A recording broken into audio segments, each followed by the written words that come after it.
Salut à tous, Arnaud pour Geek & Vaps. Donc aujourd'hui, review du Revel de chez Epro.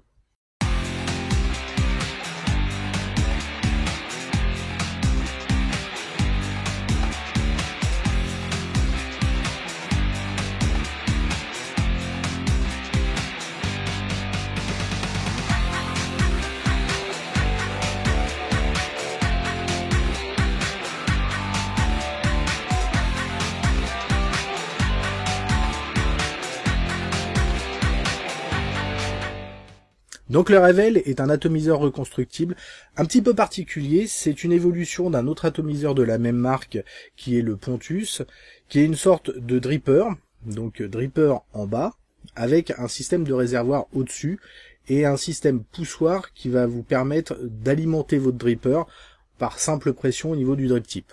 Il est en acier inoxydable 304 avec une partie en Pyrex pour le réservoir. Il fait 22 mm de diamètre, 53,5 mm de haut sans le drip tip et une contenance de 2,5 ml. Celui-ci me vient de la boutique Tabalès, donc merci à Tom et à Aziz. Allez, on va regarder tout ça en détail. Donc l'atomiseur nous arrive dans une petite boîte en carton, toute simple. Voilà, rien de particulier. On va l'ouvrir en faisant coulisser donc l'intérieur. Donc on va soulever la petite porte. On retrouve notre atomiseur, une petite notice en anglais, différents joints et vis de remplacement, ainsi qu'un petit kit avec de la fibre et du Cantal qu'on va pas utiliser. Alors voici le Revel d'un peu plus près. Donc il est complet, fourni avec son drip tip qu'on va aimer ou pas. Le look de l'atomiseur par contre est plutôt sympa, avec une petite gravure, vous voyez, Revel, vraiment assez joli. On va retirer le drip tip, donc avec deux joints blancs. Drip tip, voilà, ils veulent reprendre un peu le look de l'atomiseur, vous voyez, avec le système de fenêtre, un peu comme a fait Escape. Par contre, voilà, moi je suis beaucoup moins fan de ce drip tip là. Ensuite, on a la partie donc plus intéressante, l'atomiseur. Il va donc se dévisser en deux pièces. On va avoir la partie réservoir sur le dessus, la partie dripper en dessous. Donc ce réservoir, on peut le démonter bien entendu. On va retirer le top cap, vous voyez, qui vient avec une tige. Et on a cette partie supérieure, vous voyez, quand on va appuyer, ça va venir faire descendre cette tige centrale. C'est ce qui va venir permettre d'alimenter notre résistance. On va pouvoir retirer aussi le Pyrex, donc ça c'est plutôt pas mal, en cas de casse on va pouvoir le changer. Donc Pyrex tout simple, qui est maintenu donc par deux joints. La partie principale du réservoir, avec en dessous vous voyez deux vis, dont une percée. Alors ces vis en fait d'une part vont nous permettre de venir faire notre remplissage de réservoir, et d'autre part venir alimenter donc notre partie dripper. Et donc cette vis pleine, on le verra un peu plus tard, pourra être remplacée par une vis percée aussi. On va attaquer la partie dripper, donc on a des petites ailettes de dissipation thermique, plutôt pas mal. Donc une connexion 510 avec un connecteur en cuivre, donc 510 non réglable, un petit numéro de série.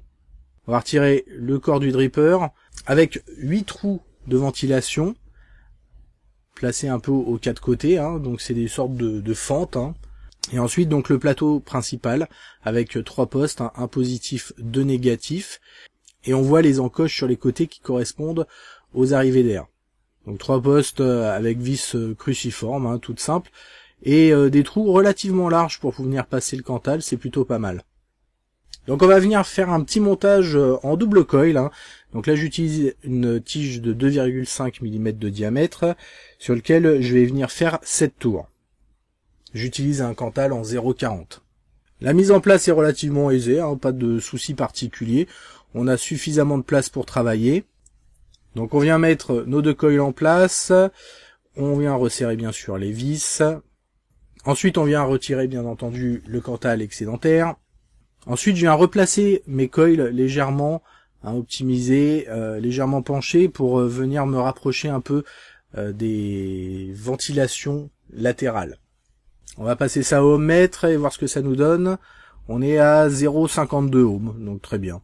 On va bien entendu venir faire rougir nos coils, les réajuster si besoin, bien entendu pour qu'on ait une chauffe bien uniforme du centre vers les extérieurs et qu'on ait les deux coils qui chauffent en même temps. Voilà, nickel. Ensuite, on va venir placer bien entendu notre coton. Là, j'utilise de la Fiberfrix densité 1. On peut utiliser n'importe quel type de coton. Bon, là, c'est de la fibre, c'est pas pareil. Je viens en mettre en quantité suffisante, sans trop abuser, pas besoin, puisque de toute façon, on va pouvoir alimenter facilement notre dripper. Et bien sûr, je viens mettre un peu de liquide sur le coton, un peu de Red Aster, avant la mise en place finale. Donc là, on va remettre en place le corps du dripper. Je viens placer les deux fentes de ventilation face aux deux encoches. Donc là, ça va venir bien sûr se placer sur les quatre côtés. Donc là, ça me fait 8 fentes de ventilation. Vous pouvez tout à fait donc tourner ce corps pour venir obstruer une partie de ces fentes. Donc là, on va faire le remplissage du réservoir. Donc là, j'ai retiré une des deux vis. Je viens tout simplement mettre, alors vous voyez, c'est pas quelque chose de spécialement ultra fin. Je viens mettre ma bouteille avec un embout qui est relativement large. Et donc ça se remplit très rapidement sans aucun souci. Donc je vais venir mettre en place la petite vis, donc ce coup-ci percée. Alors tout simplement, là ça va me permettre de venir alimenter donc en simple ou double coil. Là j'ai fait un double coil, donc j'ai besoin de 2 arrivées de liquide. J'aurais fait un simple coil, j'aurais remis la vis pleine à la place. Donc sachant que quand vous faites ça, il faut bien venir se placer par rapport à votre coil, il faut pas que le liquide arrive de l'autre côté. Bon là double coil, j'ai pas ce problème. On va regarder d'ailleurs comment ça se comporte quand on vient presser en fait au niveau du drip tip, comment se fait l'écoulement de notre liquide. Et donc vous voyez, je viens presser et j'ai 2 petites gouttes de chaque côté qui viennent tomber. L'écoulement se fait parfaitement sur les 2 trous en même temps, donc ça c'est nickel. Donc ensuite on vient revisser notre réservoir sur le dripper. Et là, je vais le mettre en place sur le bêta de chez Mechamod. Ça fait plutôt joli. Donc comme vous avez pu le voir, on est vraiment sur un dripper, partie basse, et un réservoir juste au-dessus qui va venir donc alimenter par pression notre dripper. Donc là, j'ai mon Red Aster. Je vais venir l'alimenter, il est à peu près sec. Donc tout simplement, pour réalimenter mon dripper, je vais venir faire quelques pressions. Donc ça, c'est suivant votre montage, votre quantité de coton. Là, je vais faire 3-4 pressions. Vous voyez, 1, 2, 3, 4. Tout simplement. Donc là, je le compte comme ça. Moi, j'ai l'habitude de le faire comme ça. Après, vous pouvez éventuellement rester appuyé plus longtemps, peu importe. En tout cas, moi, je vois à chaque pression les petites bulles. Et puis, tout simplement, on voit ce que ça donne. Donc là, j'ai mes ventilations ouvertes au maximum. Avec du Red Aster en 6 mg. Donc, ça envoie un petit peu. Mais bon, on est parti.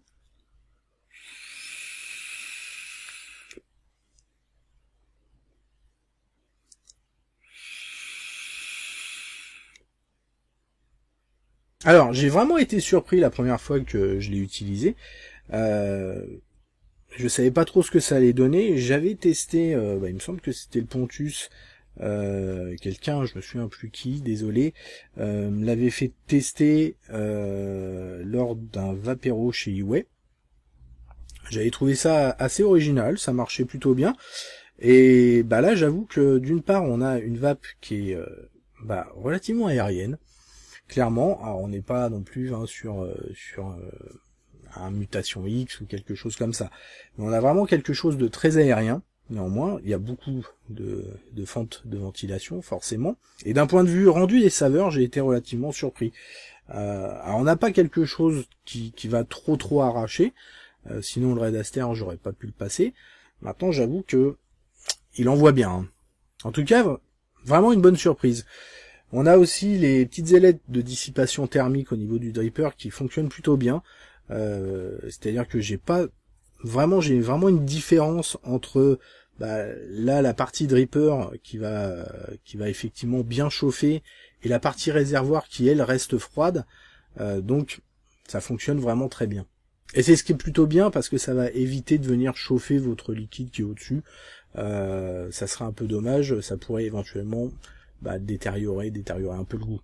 Alors là, je l'ai monté en double coil, on peut le monter aussi en simple coil, comme on a vu avec les vis. Bien faire attention par rapport à l'endroit où vous montez votre coil, mettre bien la vis où le liquide arrive au niveau du coil, enfin tout du moins au niveau de l'emplacement où vous avez votre coton, parce que sinon ça va venir tomber à côté, ça va être moins pratique.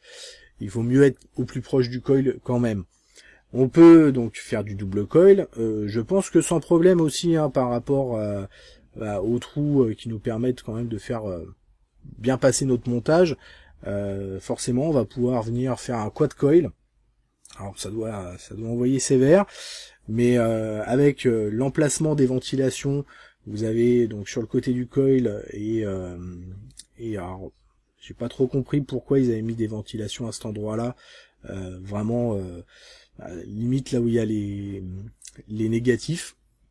Bon, ça va venir en plus sur les côtés, ça va venir concentrer l'air. Pourquoi pas? Moi, j'aurais peut-être préféré avoir vraiment une ventilation plus centrée sur les coils. Un petit mot concernant son prix, il est vendu au tarif de 42,90 €, ce qui reste clairement raisonnable. On est sur un atomiseur qui n'est pas très cher. Allez, on va tout de suite attaquer les plus et les moins. Les plus pour commencer. La qualité de fabrication qui est plutôt pas mal sur un produit de cette gamme-là. Pas vraiment de soucis. Alors, bien entendu, comme tout atomiseur, il faut le nettoyer, bien entendu, avant de l'utiliser. J'ai vu sur certains forums des personnes qui avaient des petits soucis de goût d'huile d'usinage, en fait, assez persistante. Moi, ça, j'ai pas eu trop de problèmes. J'ai bien entendu nettoyé. Alors, je nettoie au liquide vaisselle, tout simplement, à l'eau tiède. Certaines personnes vont utiliser des systèmes de bac à ultrasons. C'est un peu plus particulier. Mais je pense que un bon nettoyage avec un liquide vaisselle, à la rigueur, vous pouvez même laisser tremper un petit peu, pas trop longtemps, attention, mais un petit peu avec du liquide vaisselle et puis bien nettoyer. Ça va partir tout seul. Le petit système d'alimentation des coils qui fonctionne vraiment très bien, comme on a pu le voir. Le ressort, il est pas spécialement très dur à pousser. Il vient pas se bloquer, pas de problème. Ça fait bien son office, aucun souci là-dessus. Pareil pour les petites ailettes de dissipation thermique. Ça marche très bien, ça vient faire son boulot encore une fois. Donc ça c'est cool. Je trouve, et ça c'est totalement personnel, que le look est plutôt bien réussi. Il n'y a pas eu 50 000 drippers sur ce système-là. Il y a eu le Pontus qui, je trouvais pas spécialement sexy. Le Big Dripper qui est le premier en fait à avoir proposé ça. C'est un matos de modeur, mais alors vraiment esthétiquement pas vraiment top. Et là je le trouve plutôt sympa. Voilà, pas spécialement tape à l'œil, mais plutôt bien équilibré, agréable à l'œil. Le rendu des saveurs qui m'a plutôt surpris, ça fonctionne bien. On n'a pas quelque chose de trop agressif, puisque en double coil avec du Red Aster en 6 mg, sinon j'aurais pas pu.